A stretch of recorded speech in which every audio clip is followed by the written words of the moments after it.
सन्माननीय व्यासपीठ, गुरुजन वर्ग व माझ्या बालमित्र मैत्रिणींनो, माझे नाव आरोही गणेश जगताप.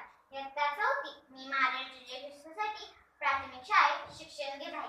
माझ्या वक्तृत्वाचा विषय आहे अष्टपैलू व्यक्तिमत्व शरदचंद्रजी पवार साहेब. नमस्कार. माझे वय बघता मी माझ्या वडिलांचे नाव घेतले योग्य नाही.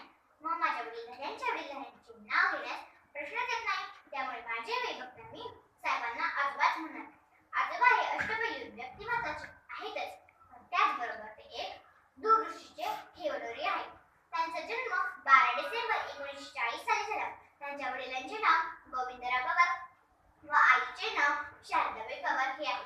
महाराष्ट्रातील सर्वात कमी वयाचा मुख्यमंत्री होण्याचा मान त्यांना वयाच्या 37व्या वर्षी प्राप्त झाला. ते महाराष्ट्राचे 4 वेळा मुख्यमंत्री झाले. तसेच ते आपल्या देशाचे संरक्षण मंत्री व कृषी मंत्री म्हणूनही काम केले आहे. त्यांना समाज सेवा, आवडी बरोबर कला, क्रीडा, शेती, उद्योग याचीही खूप आवड आहे. समाजाने काय दिले त्यापेक्षा समाजाला आपण काय दिले